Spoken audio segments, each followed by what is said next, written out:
Today we're welcoming Colbie Caillat on the podcast, Diving In Deep, and I'm Sara Evans. I've been a longtime fan of Colbie's music, and I'm so thrilled to get to meet her and talk to her today. Recently, she's been featured on Taylor Swift's re-release of Fearless, but she also released her own music last year, and she has new music on the way. So I hope you guys are excited as I am to talk to Colbie. Be sure and download this episode and leave us a review. Okay, so I was saying that the toilet on our bus is a grinder. That's a good thing. All musicians know what that means. Yep. But because I have two girls out with me, a backup singer, and then our merch girl is with us, and then everybody else is men. So mentally, I'm just like, no. And so if we're on a 4 or 5 day run, it will not happen. Yeah. So and pulling the bus over is always very uncomfortable. And I'm like, even like if I were to text the group and say, everyone stay off the bus, that's just as embarrassing. Yeah. Everyone knows. Everybody knows. We need a gas station stop. Okay. Exactly. We need a snack. Yeah. No. So embarrassing. I don't know why I'm so But everyone does. It's, yeah. In my family, we did not grow up saying the F word, which is fart. Okay. Okay. That my mother probably would have rather us said than fart. And so I'm so like, I never go to the bathroom in front of my husband. Yeah. Not even number one, just very private. Yeah. So anyway, all that to say, I've been taking X-Lax when I get home from a run. I was not expecting that. Okay. And I think it's making me feel like I have a bladder infection. Oh. Or like, yeah. You're constantly having to. It's just like, it's pain. Like when I That's pee. one of the most uncomfortable things you'll ever experience too. It is. Okay. People don't understand that. Like it hurts so bad. Yeah. So I'm deducing it down to X-Lax. Okay. Are you going to continue taking that? Yes. Okay. Okay. As long as you know you're. Or if you know a better version of X-Lax, like something that, because when I get off the road, my brain is like, you're not going to. You don't feel like you don't feel comfortable enough to go even once you're off the road. Your body's just like. I just trained my body for 4 days. Yeah. Okay. I don't know. Yeah. I don't know the answer. Well, I think I'm going to just investigate tonight. Yeah. A, does it cause bladder infections? And B, is it dangerous? Yeah. Aren't there other things you can take besides? There's like Colace. Yeah. I don't know. I've never had that problem before till I joined the band bus. It's hard. It's really hard. After we leave here, I'll ask some of my girlfriends because I feel like some have had issues with that. So yes. I will. I'll ask them. Thank you. Yeah, let me know because it's a problem that has to be fixed. It's a huge problem. It is. Yeah. It really is. Guys don't get it. They don't care at all. They don't. They kind of think it's funny and they like to talk about it and stuff. But anyway, are you currently on the road and do you share a bus with your band? I'm not on the road right now. I just got home. When I've been on the road, I used to have my own bus. And then this year, if I've done some runs where we all just are on one bus. Yes. But I haven't been on like an actual like tour for a long period of time. So we haven't really, we get to a hotel and everything's fine. Okay. You know? Yeah. So,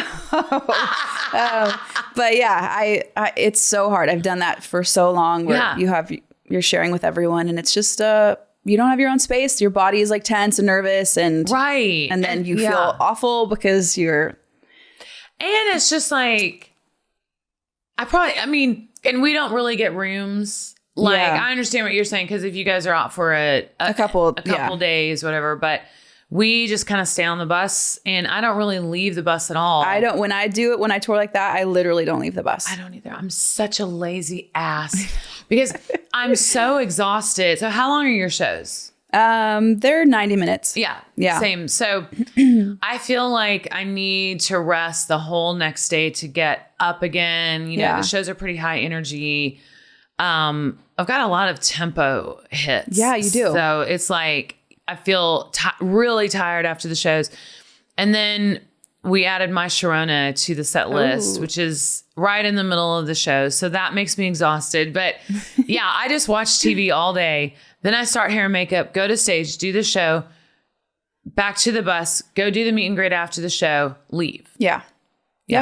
I'm the same when I'm, you've done it so many times. It's hard to want to go enjoy the towns you're in. Usually you're tired or you've seen it or it's too hard to get around. Like sometimes you do get to enjoy the cities that you're in, but a lot of the time I do the same. I'll try to like get a walk in, but usually I'm not comfortable just going by myself depending where we're parked. And so, well, because you're afraid that people are going to recognize you and they're already there to see you. They see a big tour bus. So it draws a lot of attention. They're going to know it's you immediately. Yeah. Okay. So, I love you, first of all. I love your music. Thank you so much. And I love it the most because I rant and rave a lot about stompers. Okay. That's a new name I've given them. So you know how like bro country came into existence? Yes. You live in Nashville, right? Yes. Okay. It came into existence about 12 years ago. And I blame Luke Bryan because he did Country Girl Shake It for me. Yeah. Okay. Then everybody wanted to start copying that. Yeah. And so it's been bro country for a long time. It's just now starting to get a little bit better, even though I still don't listen to music really. Yeah. Especially country music because it made me so angry. But I feel like any women who are on stage and some that came out even before bro country, they're too much. It's just too much. It's like the person who raises their hand in church the whole time. I'm like, I know you don't feel that. Like that's not genuine. Yeah. So that's what I love about you so much is you're so appropriately emotional with your music. Thank you for saying that. I appreciate that. Also, I have to say, I've been listening to Mask on repeat. It is literally my favorite. It's so beautiful. Thank you.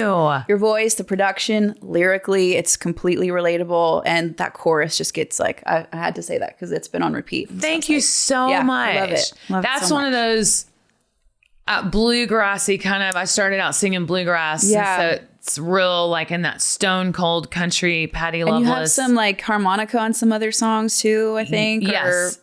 Or is it what is it? Is it the accordion? Accordion. Yes. I love it. It's so good. Thank you. Thank you so much. Yeah. That is a huge compliment. And that song is very relatable, I think, to a lot of people. Anybody, especially if you've ever had a relationship with a narcissist or just. Yeah.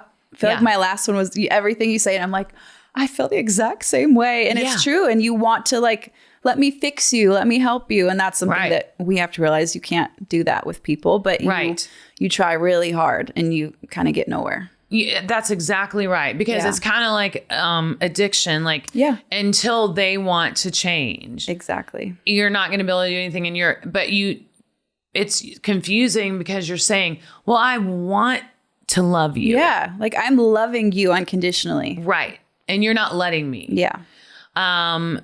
Because you're always wearing a mask and you're pretending to be someone that you're not. Yeah. So, well, it's a good song. I hope you didn't have too bad of an experience. It's something that you kind of have to, I guess, experience. Everyone does at one point in life. And so I think that it was something that helped me learn a lot about myself, and maybe I can try to fix people or help people too much and not do that. Like recognize that now in the next person that I see. So are you an empath? Yeah. Yes. So, I can so see that on you. See that. It makes it challenging, It does. Because we're kind of shocked when people behave badly. Yeah. When we know that we would never do that. Yeah. Not that we can't not behave badly. Of course. We all do at times. But just the overall personality of an empath is to want to help and really step into someone's shoes and feel how they're feeling. But an unhealed empath then can overdo it and try to overcompensate for everything. And then you feel depleted and it doesn't actually entirely help the person. So totally, it's, in a way, it was kind of good because I got to learn about myself. In other ways, I let it go on too long to where it, you waste some time and stuff like that. That's so true. Yeah. The unhealed empath, which I hope I'm healing. My husband and I are in therapy every week. Therapy is so great. It's so great. And thankfully we have a good one. But are you also an introvert? Yes. Yeah, me too. Yeah. Even though... You don't seem like an introvert though. I know. So when I'm an extrovert. The second I met you just now, I was like, I really like her. I can just tell immediately. And so I get excited, to talk, but I will be depleted tonight. Yeah. You're an extroverted introvert. Yes. Yeah, totally. Yes. Okay. Are you an introvert? Yeah, like I can be extroverted if I need to be, but it takes everything. Like my best friend, she's an extrovert, and she doesn't get it. I'm like, you have no idea how hard all of this is for me. Right. Every moment is actually like, okay, so like, not that I don't want to smile or be nice. It's just, I get so much anxiety. Yes. And nerves and fears. And then like, before I even do the thing I'm drained because I built stuff up so much in my mind and like how to talk to people. So it's something that, and I didn't know it when I was younger. It wasn't like a thing that people talked about then that's right. And so I just thought I was like weird or awkward or whatever. Now shy. It's like, or shy. Yeah. And now I'm like, oh, I get it. And I can see it in other people. And you're a famous extrovert. I heard somebody say that one time, that there is such a thing as a famous famous introvert. Yeah. Meaning like, well, then how can we do what we do and get on stage and do meet and greets? But we're very, very depleted. Yeah. Afterwards. Yeah. And I hate being cornered. Oh my God. I mean, it's so uncomfortable. It is, to me, it's hell. Yeah. To be cornered. And maybe for a few minutes, it's fine. But when I'm at a party or whatever, so I don't know if I'm a true introvert, because they say that true introverts would rather talk to a few people. I don't know.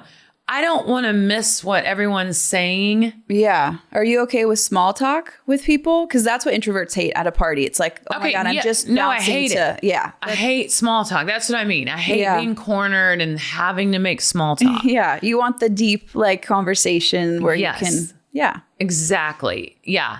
That's why I've enjoyed this podcast. Yeah. Oh, I bet. Having a conversation. Well, I think that's what's different for me. Like if I'm doing a TV performance or if I'm guest starring or like singing on someone's show or stage, it's a lot harder for me. But if it's my own show and it's my own audience, I'm not that shy. I can be a little bit, but I feel comfortable. I feel safe.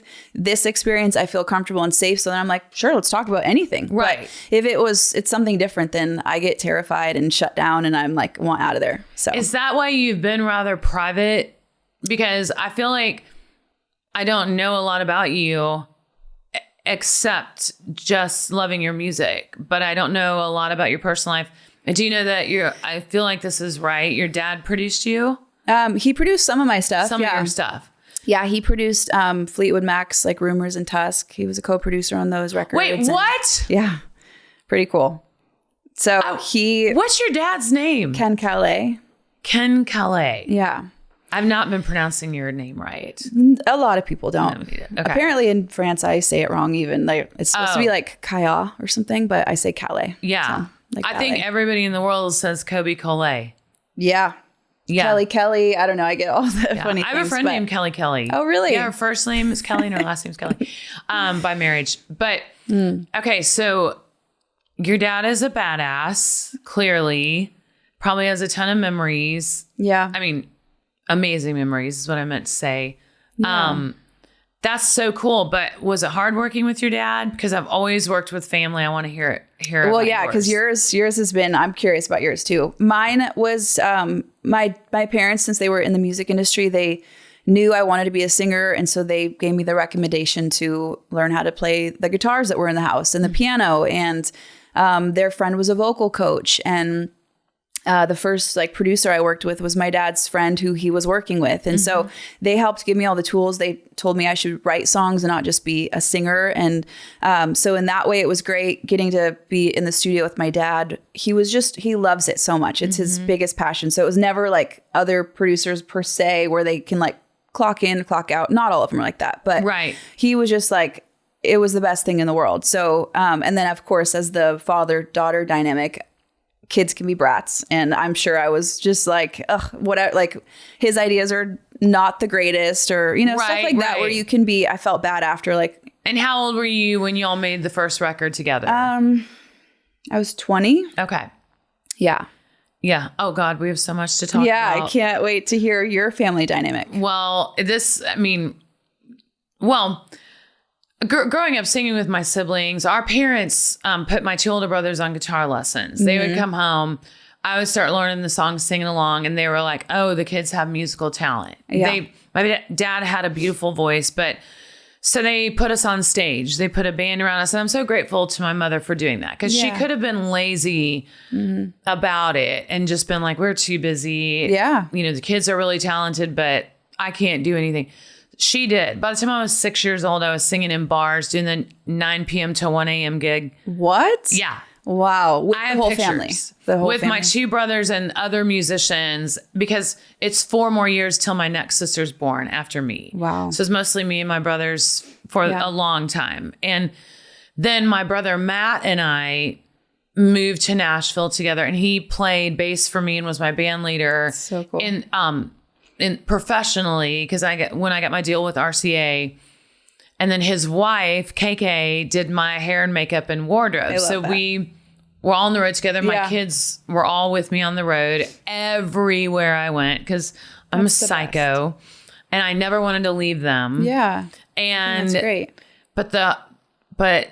So that's always been great. We've always been able to have a great working relationship and sibling relationship. Did it ever get tricky? No, not between he and I, my brother and I. You know, my 2 sisters and I have struggled at times, but we've really fought for it, you know, to keep it going. And like I said, they're amazing singers. It's probably a sister thing too. Yeah, right? It's a sister thing. Girls, yeah. And, you know, because it's not like, you know how this is, I'm sure, but people favor you. And it's not your fault. Yes, that's tough. So there's sibling rivalry that comes in. Yeah.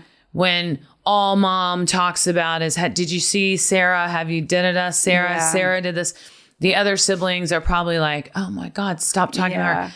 But, and then you get like, I'm not asking for this. Yeah. Yeah. I don't want to do it. I wasn't even there. I don't talk about myself to my family at all, you know, except for personal things like my kids. However, so when my kids started coming up, that was hard.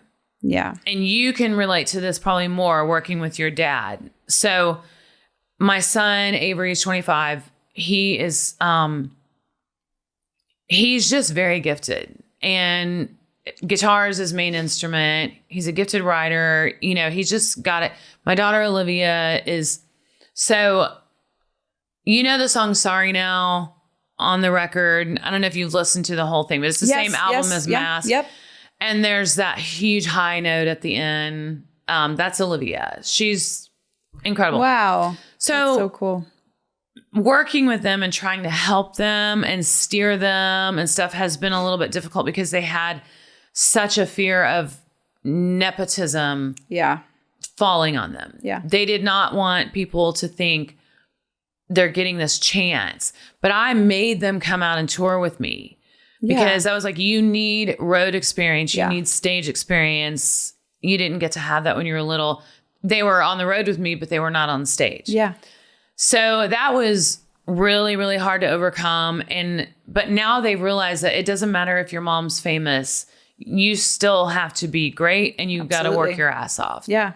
You still might not make it. Somewhat close to the door, but it doesn't mean anything. Exactly. Yeah. Yeah. You can maybe get introduced to people, but they're, you know, they're still going to say no if they don't want it. Yeah. Absolutely. Yeah.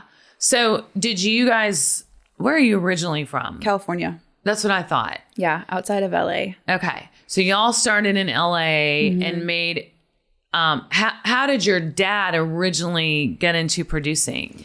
His story is kind of wild. He was in law school up in Northern California, where he's from, and then he moved down to LA. He realized he wanted to be in music, and so he was an engineer, and he was working at Wally Hyder's, and I think I'm getting the story kind of right, but he got told by one of his friends that they were doing the Fleetwood Mac record up in Sausalito, and so he went up and helped them as an engineer, and then he became one of the producers on it. So, but otherwise, like he loved engineering, so he's actually written a couple books about it, and it's just like so technical on all the experience of being in the studio and every piece of gear and equipment and tapes and all of that. So he loves all aspects of it. Amazing. Wouldn't you agree though that the engineer is probably the most important? So important. Absolutely. They have to be fast and great.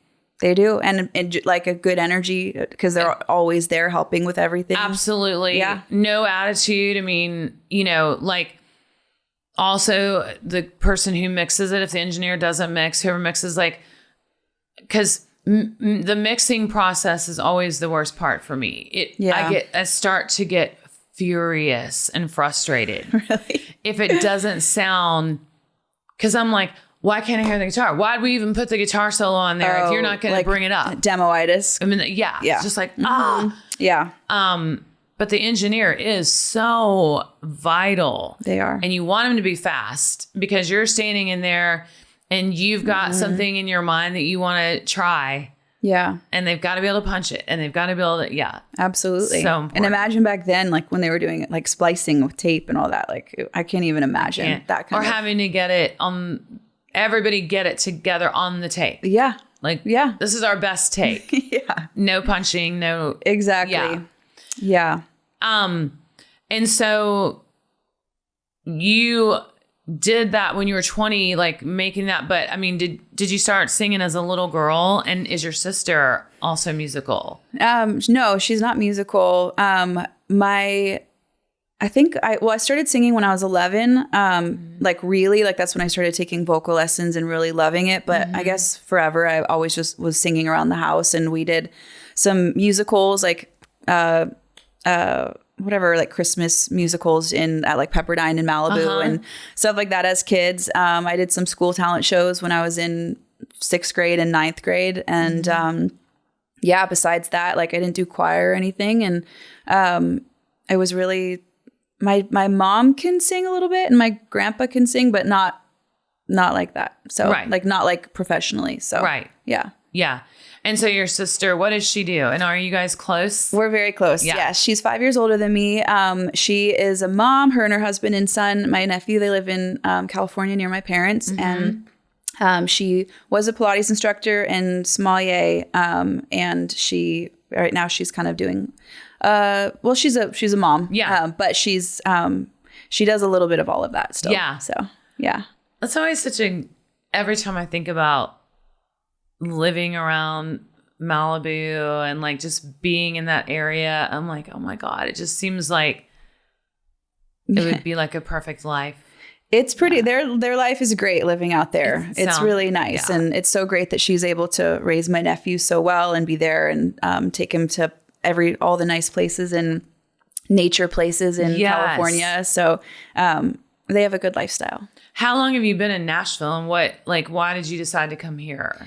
I've been here for 8.5 years. Oh, wow. Yeah, I can't believe it's just flown by. I only thought I'd stay a couple years. I thought I'm like a California girl forever, and I just fell in love with it here. I always lived in California, born and raised. I went to Hawaii for a little bit, but I had friends here, obviously, in Nashville. Just to live in Hawaii? I wanted to live in Hawaii. So I bought a house there and I thought I was going to move there. And then I ended up moving here because my friends here, I would come here and write. And I really thought it was such a fun city, fun town. It felt so like a small town. Right. Where LA, I wasn't in LA. I was out in the suburbs and everything was far and kind of, you just stayed in your own little bubble there. Yeah. And so here, I just met all these great people, and I love that everyone knows everyone. Everyone's friends with each other. It's like a supportive community, and you can drive 10 minutes and you're in the country or you're in the city or you're at a Preds game or you're at the soccer game. Like you can do everything here. It is so fun. And it is so small town. And I feel like it's everyone is supportive of each other. It's not really is cutthroat. I don't think. No. I mean, that's what I love. Like everyone wants to go to each other's shows and help each other with music or writing or in the studio. Like everything about it, I find to be great. What do you think your genre is? Like, are you country now? I am country now. Yeah. But it's so hard because like that can scare certain people away and it can also upset other people. And it's a weird thing when like I grew up, going to Hawaii all the time. So the steel guitar was something, it came from Hawaii and Hawaiian music. And so I always had that familiarity to me. And by being here, living in Nashville, kind of living the lifestyle and around this, beautiful music so much, I fell in love with the steel guitar and the dobro and everything. I'm like, well, I want to add that to my songs. And I never felt like I was pop either, even though that was my category. I felt really just, you were like very just acoustic, like, right. I don't even know. Like adult contemporary, but still kind of roots. I don't know. There's like some rootsiness to you. Or I think I grew up listening to like classic rock and Bob Marley and Lauryn Hill, and those were all I think the foundation of the music I was wanting to make. But and so now I feel like I'm not changing my writing. I'm not changing anything. You're not all of a sudden twangy. Well, and that's the thing. Like you don't want, if people don't like country, it's scary to say that I do country now, but then also you don't want to be like, I do country music now. Like it's not, it really has just been a natural progression of all the instruments I love incorporated in kind of what I've been doing. Right. Well, and the country genre right now is just kind of is mosh posh a phrase? Mosh posh is a phrase. Okay, good.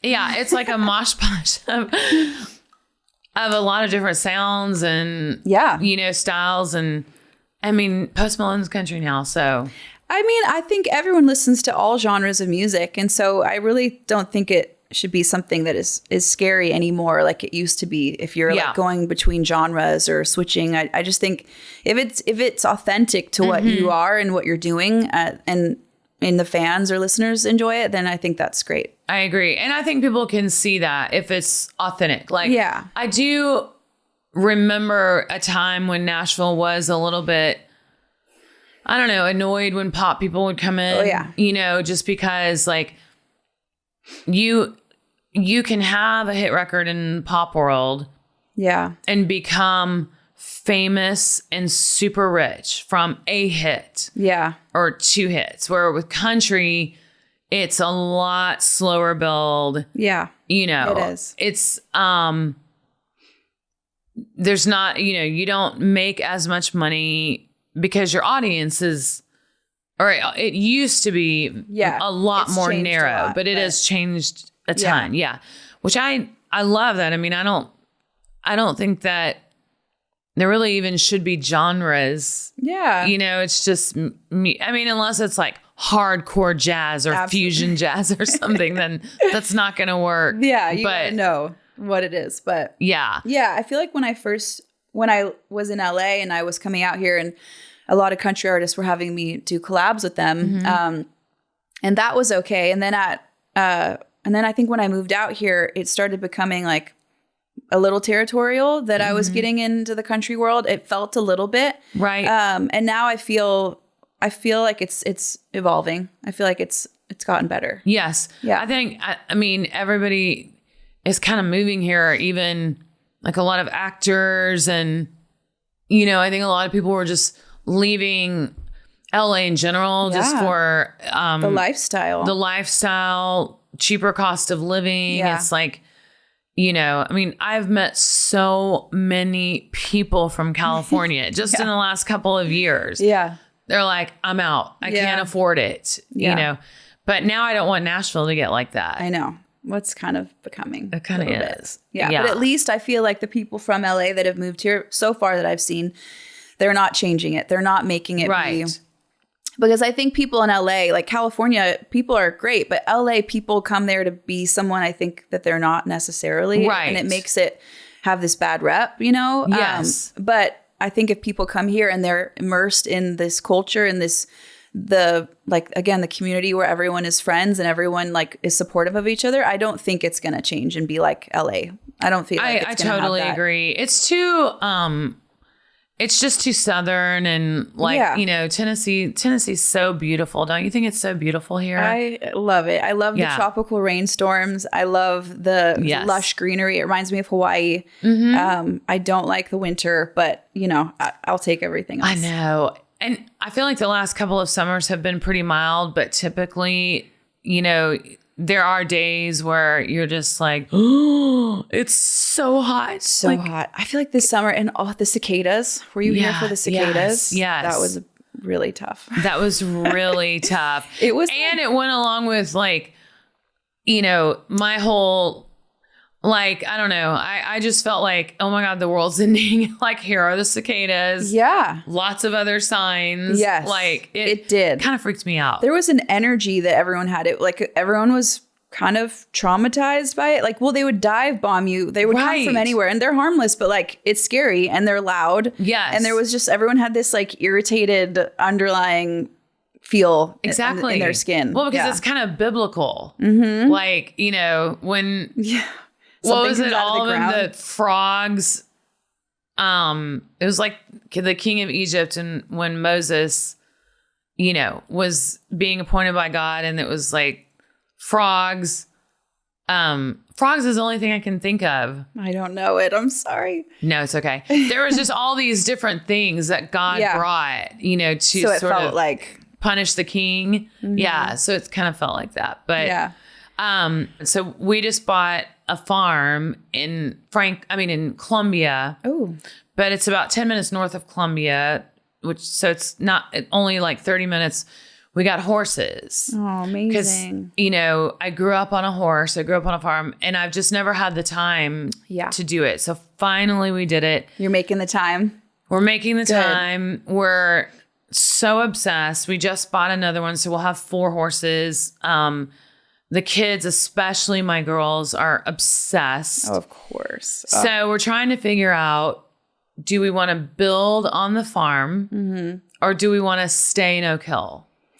It's such a great, I would never sell. I think it's the perfect location. Oak Hill is the perfect. Because you're right, like 11 minutes from BNA. You're right by the freeway. You're right by, everywhere. So it's just amazing and so beautiful. Yeah. If you can keep it, I would. And then maybe just do like a barn dominium on the farm so that when we go there, we can sleep and... Yeah. Unless you want to permanently, you're ready to be out there. Like, I feel like you're still you do stuff in town. Like, I feel like to have a place here is important. There are nights where we'll like go to dinner at Soho and then we'll think, okay, do we want to drive 30 minutes? Yeah. Like, we have to think about that. Yeah.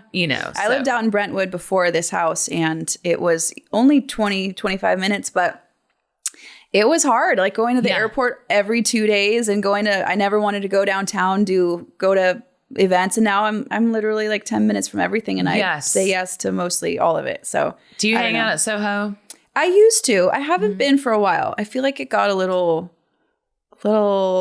much. Right. It just didn't feel like a cozy place anymore. Yeah. I've only been there primarily for dinner and just a few meetings. Yeah. My kids go there every day. Like, I don't know. It's younger than me. I think that's what I started feeling is I felt like it was just too young, the vibe and the personality type. But I still love it. I still think there's like so many great parts about it. I just haven't been for a while. It's so pretty. It's really beautiful. To go there and sit. Yeah. Yeah. But I'm 53 and I was just like, I don't know. I feel like it's fine for dinner. Yeah. But like I went one day and sat at the pool with the girls and that was weird. That's the problem. Yeah. That was weird. That's tough. Yeah. But I like going for like breakfast or coffee or lunch or dinner. I did see the girl from The Bachelor. Oh yeah. Have you seen her? She's always at Soho. I don't watch The Bachelor. I know. We don't really, no, we do, but we've missed it the past few years. But she was the really dark-headed. She kind of looks, she almost looks like she might be from Mexico or Spain. Is she like a current one, or she got to the final like 3? Okay, I don't know. Her name is Mercedes. Ooh, okay. Just go look her up when you leave. But she's always at the pool at Soho. Interesting. And yeah. And so my kids are always kind of like freaking out when they see her. Okay, so what did I read? What guy did you just do something with? A duet? Oh, okay. So I have a duet with Mitchell Tenpenny that we just released like last month called I Guess We'll Never Know. I love him. Guess We'll Never Know. His voice is amazing. Mm-hmm. He's the sweetest man. Did y'all write it? No, okay. I just sang on it with him. Okay. And then so we have that's out right now. We shot a music video at Cheekwood. Oh, cool. It was so beautiful. And we actually just sang it together a couple days ago for something that's coming out soon. Awesome. But, yeah, he's so great. And I just did another song with Donovan Frankenreiter. Do you know him? No. He's great. He has that like beachy vibe. He lives in Hawaii, and it's so much Hawaii. Well, yeah. I mean, I grew up going there my whole entire life. Like where? I don't understand Hawaii. The island of Kauai. Okay. And my ex-fiance, he's from Oahu. So it's been embedded in my life forever. Right. So in all aspects. And you don't mind the flight? I mean, from here, that's why I sold my house when I moved here. I thought I was going to go, and it's 13 hours, and it's just sucks. It's hard. So now I go like once a year. Yeah. Before I would go like 4 or 5 times a year. I feel like you have to go to LA and stop and then go to Hawaii. Yeah. For me, but I'm not a good flyer because I almost died in a plane crash. Are you serious? Yes. It's a long story, but then I can see how flying is, especially over the ocean. Over the ocean. We had a really bad flight to Hawaii. We were going to go there and tour, and we had about 3 hours of turbulence. Yeah. And I think I took about 30 milligrams of Klonopin, like just to, because it was after the plane crash. And I'm with you. That I will say, like, I'm fine with flying and I can sleep, but I have always been like, this is a lot of ocean. This is 6 hours of ocean. There is nowhere to land. Exactly. Like, have you been to Australia? Yeah. And that, I mean, we went from Dallas to Brisbane, and that's the longest flight in aviation history. It's 18 hours. Oh, wow. I did not know that you actually are cut off from the... Oh, they like even the... Yeah, once you get to a certain point on the way to Australia, you're cut off from communication. Wow. Yeah. And that was also after the plane crash. Wow. And I hated it. I mean, I couldn't believe it that it was going to be 18 hours. And I wasn't that impressed with Australia. Really? I loved it. Maybe it's because I worked. We were on tour with Alan Jackson. Yeah. I think we just crammed in a lot of shows. That makes it really impossible to enjoy anywhere. Yes. I was only there, I think, at the beginning of my career a couple times, and it was beautiful. I loved it. But so I've you never went been for fun? No, it was it was for work. So, okay. But somehow we got to see a lot of great stuff. But I have not been back. It's something I've always wanted to go back. A place I've wanted to go back. But most places, it's like people ask me how they are. I'm like, honestly, I'm not the person to ask because I saw it for 5 minutes and I was tired, and the travel and the show, and you have to go to sound check and all the things. So do you still do sound check? I do. You do? Yeah, I do. And unless it's like we've been on the road for... It's really hard. If you have your own gear, it's different, and your crew. But like this whole year, I was mostly doing all one-offs. And so... Okay, so you have to go and make sure... 100%. I'm very much like, I need to know. I don't care if audience is there, even if it's like a private event. I'm like, I want to know what it sounds like. Yeah. Yeah. I would too. I would do that if we didn't have the same person every night. Yeah. But I recently just found the best ear monitor tech I've ever had in my career. Who? His name is Howard Bennett, and he's just gifted. Like, he understands what a singer is hearing. Yeah. That's so important. It's so important. It has really, really saved my voice. Because I'm not over singing. Yeah. You know, I'm just enjoying it. You have to enjoy it. I always tell him to, you know, like, don't take advantage of me, but just don't, if you ever want to leave, you have to let me try to keep you. It's so important if you have someone that you don't know or they're not doing a great job with it. And again, some just get it and some it takes a lot of work and that just stresses you out. And then if it's different at showtime than it was at sound check, I mean, there's so many factors. But well, if you're still doing one-offs and stuff here and there, I'll give you his number. And if we're not working, have him come out. I would love that. He's amazing. Okay. Truly amazing. Great. So what else is going on? Like what, you know how I always feel like as an artist, I'm never satisfied. Like I've never feel like I've made it. Really? You know, like there's always more, there's always something else you could do. Like I've never been nominated for a Grammy and I've always wanted that. Yeah. I just joined the Opry. Oh, amazing. Just last year. Wow. I know. If they waited so long, I thought I already was a member. That's hilarious. I'm like, I think you just automatically become a member. That's great, though. Yeah. That's amazing. It was very well fun. Deserved. Yeah. But what are you doing in your career or working on that makes you feel like, oh, this is going to be a next step? Yes. I have a different, like, I feel I love singing. I love writing. I love releasing music and playing shows occasionally, but I don't have the drive of like wanting to do a lot more necessarily. Okay. I am releasing a new record next year, which I'm really excited about because I've actually been working on it or the idea of it for like 5 years. And there's a lot of collaborations and some old songs and some new songs. And it's something I can't entirely share yet. But it's mostly written, you wrote? Yes. Or a combo? Mostly no, it's all what I wrote. Yeah. So that's something that I'm really excited about. But I think for me, like I don't love touring. I love playing occasionally. It's not that I don't love singing in front of fans. It's the travel and the being on a bus and being away from home that I just get. It's exhausting. It's exhausting. And for me, I would get depressed out on the road unless I'd have like at times I'd have my best friend who did my hair and makeup or my sister who came out and like she was like my nutritionist and personal trainer. And those ways it helped a lot. And my fiance at the time, like that was so helpful when we were together. But otherwise, I just want to be home now. And so for me, new music means more travel. Right. And so I'm just trying to find a way to like still release music because I love that aspect of it. Yes. And not have to go promote it all the time. Are you on a label or are you on, not right now. Independent? Yeah. I'm with Downtown Distribution. Yeah. Okay. Okay.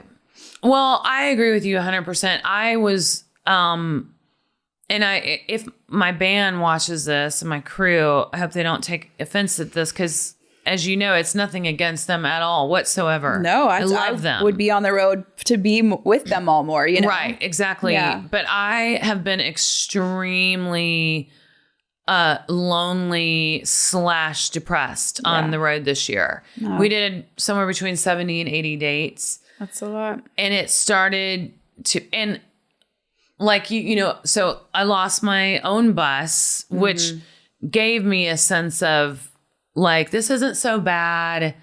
I'm not crowded. I'm not sharing a bathroom with 10 men. Yeah. You know, you can have quiet time, watch, you know, whatever I want. There's like, and also I can keep the bus however I want. Yes. You know, it's not messy. There's no smelly shoes and all that. And again, I have them. The best band and crew I've ever Doesn't had. mean you want to live with them. That's right. That's right. Yeah. And I really miss, you know, being with my husband because we were separated for a few years. I wrote the whole album about it.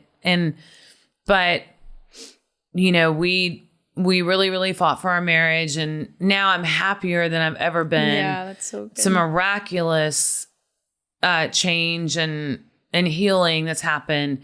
So I wrote a song called Gypsy Ways, just about like, I like love. Too. Thank you. I just, you know, like we said, we love what we do, but I also really want to be home. Yeah. And it's really getting harder and harder to leave. Yeah. And so I'm trying to come to terms with that because I also am afraid of not touring. And that's how we make money. Yeah. Yeah. You know? Well, I mean, can you take 6 months off and be home, or can he come out to, obviously it's hard. You can. Yeah, there's no room for him on the bus. I know. And then that's, if you want to route it to where you're in places more, then you're paying for everyone to be out on the road longer. It's the lifelong dilemma of touring. It is. It's just a dilemma that really there's no good solution unless you're just, you know, so rich that you can just private jet it. Yeah. You know, and all that. But even having a second bus, it kind of ends up almost defeating the point of doing the shows if financially it's mostly. My business manager was like, it's a second bus. Yeah. If you try to take one out again next year, it's going to be around $400,000. Yeah. I'm just like, what is the point? I know. Of that? I know. And sometimes it's kind of a what's the point anyway, even with one bus. Yeah. You know, so we're trying to figure it out. But I agree with you a lot about just wanting to be home. It's very much wear and tear. Yeah. And you sometimes wake up and feel like my life is going by. It's going by. Well, that's where you can set the tone of, obviously you can pick and choose the shows that you want to do with your amount, and you can know what works for your guys' life, but you can go out for a month and be back for 2 months and just be like, this is how I'm doing it. Because again, it's your life and it's flying by. And what's the point of it if you're not there to enjoy it? Exactly. Mostly. So do enough to where you can take care of all of your guys' needs, but you're enjoying your life. Exactly. Yeah. So you just got to learn when to say no. I'm a people pleaser and I have a hard time saying no. And I also don't want anybody to not make money because I've decided to stay home. Yes. And then you lose your people if you're not traveling. I know. It really is a difficult scenario. Yeah. It is. People think it's very glamorous. No. What we do, but it's not. Most of the dressing rooms are awful. They're gross. Disgusting. And yeah. I'm sitting in the back like I have to tape up a ring light on the mirror on the door in the back room. And I sit on a chair and do my makeup. Like it's just... I have to climb up on my bed to get to my closet, to get to the clothes. Yeah. It's just, you know. It can be so great and it can be really hard. The 90 minutes on stage is heaven. It's exactly it. It's the best. Yeah. But we get paid to travel. Yep. That's the performing is the amazing part. Yep. Now, do you do your own wardrobe? Yeah, I do for the most part. You have great style. Thank you. So this ensemble, actually, my friend Holly Stocks, I had her style me for all these upcoming events that I have. Okay. She's so great at it.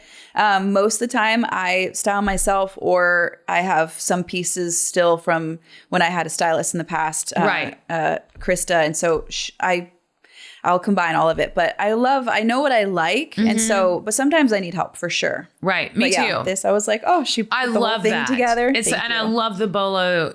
I wish I knew the name of it, but they just made it for me. So it's custom. Holly designed it for this outfit and the company made it and they sent it to me for this specific. It is gorgeous. Yeah, thank you. It's absolutely gorgeous. Oh, if you get the name of it, let me know. Yes, I will. Because we can put it with the post. They wanted a picture today. I was like, I'll get a picture of you, and they'll make you some. I would love that. It's really gorgeous. Yes, but I love the whole ensemble. It's great. But I also think we learn from our stylist. So eventually we can just kind of do it on our own. For sure. Yeah. You know what works for you, what colors and comforts, but sometimes they want me to get out of my comfort zone, and that's something that's important too. But sometimes I'm like, no, this is me. Yes. But yeah. What do you wear on stage? I usually always wear some kind of like a flowy skirt with a little, waist showing a little bit, and always change out the top depending. I never wear heels. Like I'll wear boots, but they have to be comfortable to walk in. Right. I would wear more pants if I had like cool stage pants, but I don't. So I end up always wearing some sort of a dress or skirt. Yeah. I found that I love to wear pants just for the dancing aspect of it and the movement. Yeah. But it's always humbling and good to see pictures of yourself on stage. I know what you because I'll put something on and then not realize that during the show my shirt raised. Yep. or something changed from. Or the down lighting or. Right. Yeah. And then I'm like, fuck that outfit. I'm throwing it away. I'm burning it. I know. Never, or I'm going to starve myself for a month after seeing that picture. Like, it's very humbling. It's hard. I've had that where I felt like I thought it was a great thing. And then all the pictures back, I'm like, yeah, that's all you notice is the pooch, or the part. Whatever, the thigh, like anything. And of course, we're so mean to ourselves and our worst critics. But I also think it's like, if people are looking at you, like I don't want to like have one thing standing out so much, taking away from the music. Totally. That's the worst. Now, do you play guitar the whole time? No, I don't. I play probably like 5 songs, but I leave that up to the professionals. I play to like write and are you good enough to carry yourself? Like if you just did a one person? It depends. I can't play all my songs. Okay. I can play bubbly. I can play try. I can play a good amount. I can play a good amount of my hits. It's not good. It's not great. Yeah. So I'm not worth the stress. No, not worth the stress. And I think for the audience, like if it's, if I'm at a party and someone asks me to sing, like I can do it and that's fine. Mm-hmm. And I'll do some songs acoustic on stage, but otherwise, no. Like, yeah. Especially if the guitar parts are so intricate and beautiful. Then you might as well have like, somebody who can play them. The song needs like, yeah. So absolutely. What about you? God, no. No? I'm terrible. I mean, can you play? A little bit. A little bit. And I can play drums. Well, that's badass. Like I'm a drummer, but this is such a sore subject with me because nobody on my team or in my crew has ever facilitated me playing drums on stage. Why? I don't know. I don't know. I don't know. That would be really cool. Wouldn't it be cool? I've got to do it before I retire. So would you play and sing, or you would just play part of? I probably would just like play a song and then have Jazz, my backup singer, sing the lead. Yeah. And do a cover. Yeah. Like something that's not too difficult, but I am good. It comes natural to me. I think you absolutely should. I know. I talk about it all the time. And then, nobody, because I can't do that. Like, I don't know how to make it work with our trailer or with production. What do you mean? Like, I just want somebody in my team to say, okay, this is what we're going to do this year. What kind of a drum kit do you want? Can you play your drummer's kit, or is I can probably go back and play his kit. Because I think that would be otherwise bring another kit. That's like a lot. That would be a part lot. Of a. Yeah. I just need to go back and insist like it's happening. But see, I'm just not. I'm good at insisting on some things and not good at insisting on some things. But you know what? I will say I just play piano on one song. Mm-hmm. I should play more, but I don't. And I just played on my song Try. And we bring a full shell out for my one song. And it's actually like a really important piece of the show. Right. But like drums, are you kidding? That's so cool. Like that's really cool. I've got to do it. I've got to do it. Yes, you should do it. I'm going to insist that they just make it happen for me. We put a song in the show and how far off is your drummer's kit? Like for you to maybe bring like a couple extra little pieces, but majority of it could be his? I don't know. Yeah. I think I could just sit down and play his kit. Yeah. I really do.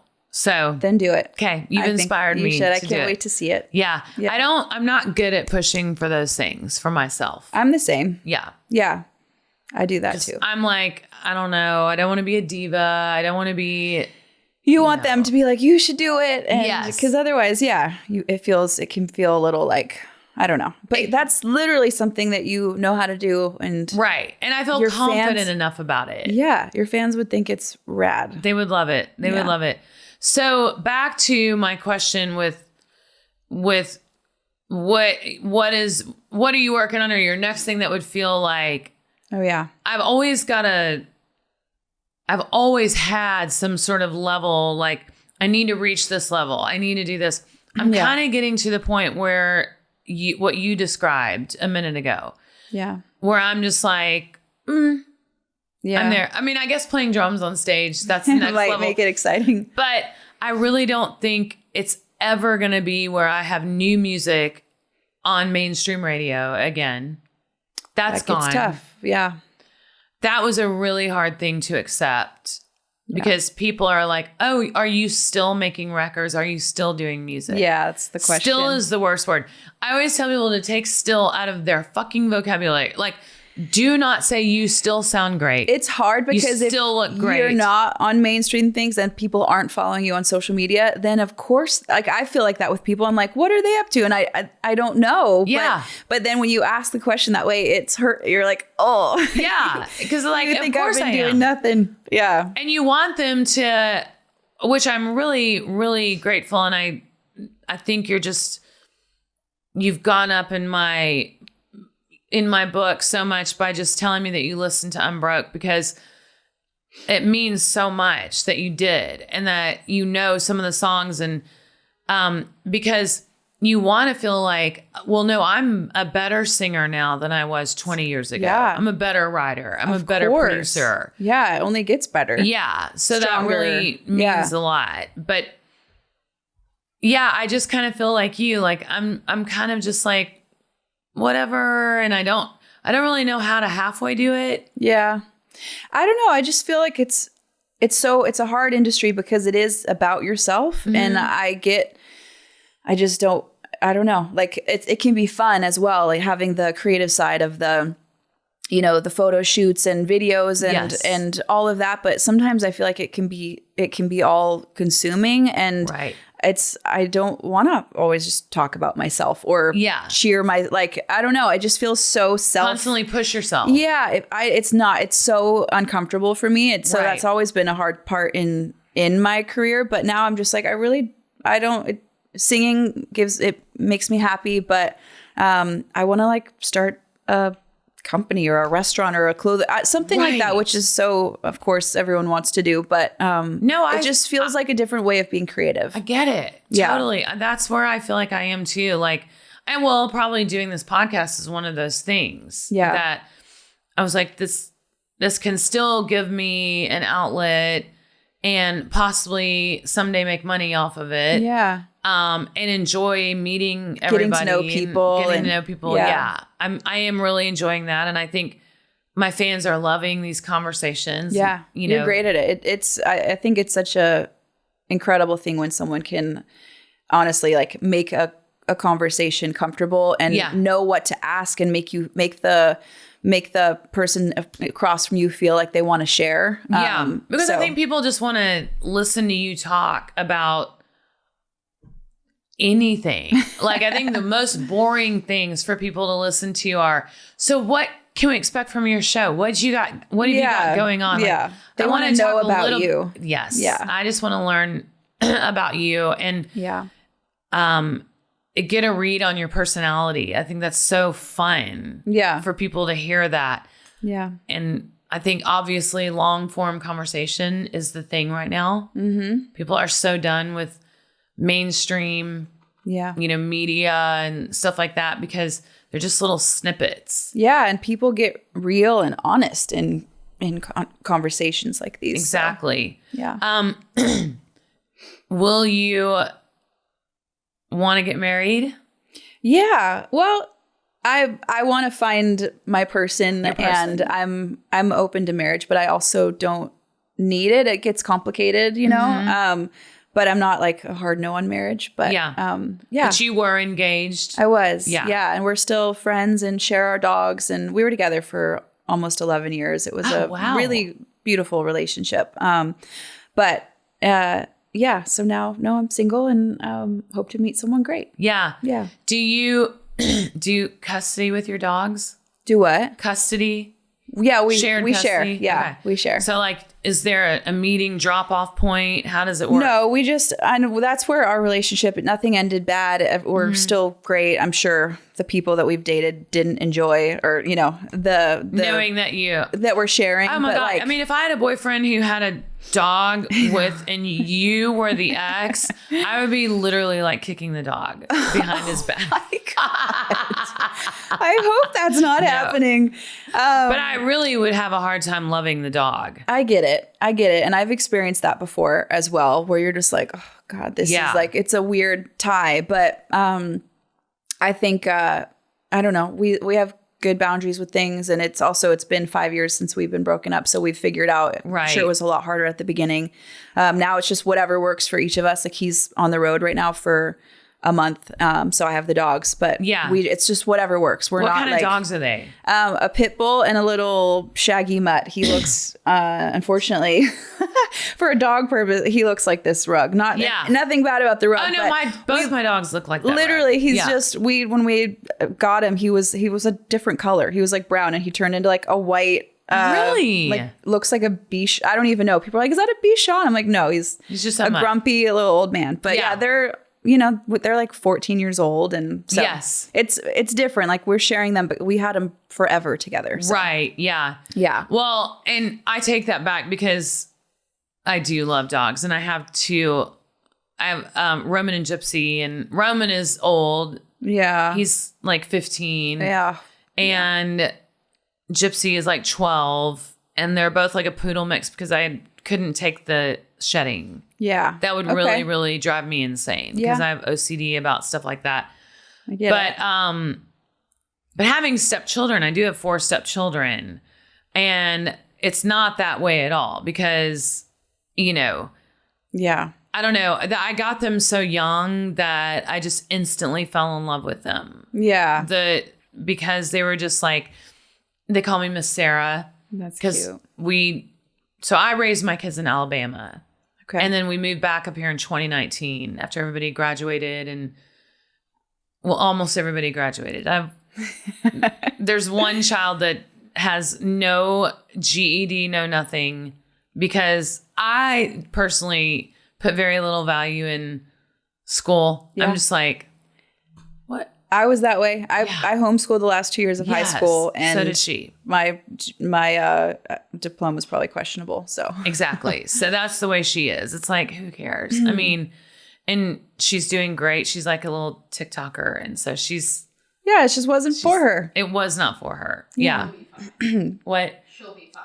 Yeah, she'll be fine. And I think it's a good parent recognizing it with each kid. Like if that's what's going to benefit your kid, then, sometimes you have to encourage them to do something they don't want to do. But other times it's like, no, if it's not a good fit for them, they're going to learn in a different way. Exactly. Yeah. Yeah. Well, and I also think that school is such a waste of time. If they could, get it down to like 4 hours a day. Yeah. There's so much wasted bullshit that the kids have to do and just busy work. And they need to start teaching them more about finances and 100% how to grow. Like when you grow up, like you're literally thrown into the world with no knowledge on it unless your parents teach you, which a lot of times parents don't teach you. There should be therapy. Because I think parents kind of assume that they're learning it. But I think we know for sure, like we used to take home ec. Yeah. And shop and learn how to balance a checkbook. Yeah. And learn how to, like you said, finances and do a budget and just the things of life. Yeah. That's why we go to school. Yeah. And then higher education can be for more specific things. But like, we don't go to school to be taught anything other than how to read, write, do math, and, live in the real world. Yeah. And you're so right. I mean, your parents can teach you that. And I also think so much of nature is missing. Yes, it with is. School. Like kids should be outside. And I high five any parent who says to their kids, like, you know what? It's a gorgeous day. We're skipping school today. Yeah. And we're just going to go to the river. I agree. And talk about nature. Yeah. Or go see the horses. Yeah. Yeah. I'm very much a rebel when it comes to that. Very much. Also because I hated the fact that I thought I had to put my kids in school. And so then I had to start leaving them some for work. Before they all started kindergarten or first grade, they were just with me all the time. Yeah. So I just hated that. I was like, I wouldn't like that. I mean, I'm sure you also it's nice to have a break as well, but I feel like I would be uncomfortable sending them away, not knowing they're being taken care of properly. I hated it. I mean, my rule was only 3 days away from them at a time. That's what the rule I tried to keep. But that's good. Yeah. But like I said, now I feel even more strongly kind of about not leaving. And they're all in their early 20s. And you remember your early 20s. I mean, they're hard. You're trying to figure out a lot about life. Mm-hmm. Do they live with you? No, nobody lives with us. But we see them all the time. They all live in Oak Hill, like right around, a mile away or whatever. So yeah. Wanting to be home and around. If they're wanting to hang with you, then take it. We're all best friends. We party together. Good. We hang together. Yes. I mean, they're all coming over tonight because Jay and I are going to Mexico tomorrow. Fun. So they're just coming over to say bye because we won't see them for 5 days. I mean, we're so close. That's so cute. Yeah. That makes me happy. Thank you. One question? Uh-huh. Colbie, a lot of people have speculated about like the meaning behind your music and like what it actually means, like certain songs. Is there ever an inspiration that you slipped in to a song that you never told anyone? I don't know if you're going to be willing to tell it right now if you've gotten by with it for this long. But I'd also like to know if there's any hidden meanings that y'all slipped in and you're like, either somebody got it completely wrong when they were speculating or you snuck it in and nobody noticed.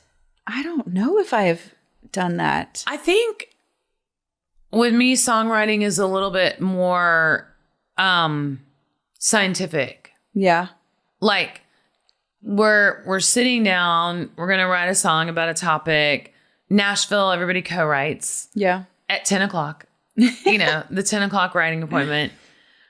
And so, yes, I will bring in an idea like mask or whatever. But at the end of the day, as you know, it has to ultimately come together like a puzzle. Mm-hmm. So a lot of times you'll say things that don't really have a lot to do with you, but that just needs to be said so the song will work. Absolutely. And maybe it's not exact with the song you're writing right now about the person you're writing it about, but you felt it before. Yes. And I think that's what makes collaborating so amazing is because the people you're writing with, they might not be going through a breakup like you are, but they're like, oh, I felt that and I know how to write that and help you express it, basically. Yeah, or I saw it on a movie. Yeah. And I want to write a song about that. Yeah.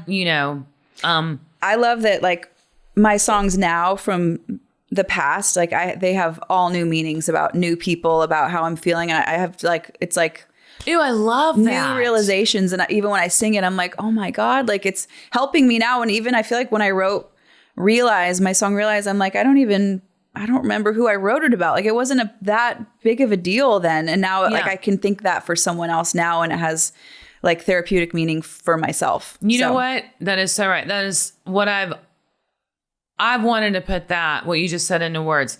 You write a song just because it's a cool idea. Yeah. And I feel like a lot of times later you're like, you feel the meaning in it. Sometimes you feel it in it for sure. I have those songs too where you poured your heart out and you needed it in that moment. But sometimes it just, the words make sense or the co-writer you're with came up with an idea and you're like, oh yeah, that's beautiful. That's a great line that I've felt before. But then once you're in it again, and then when that happens, I feel like you become a fan of your own song. Yeah, absolutely. It's a real fan of your own song. Yeah. Where before it was more like, like I would sing a lot of songs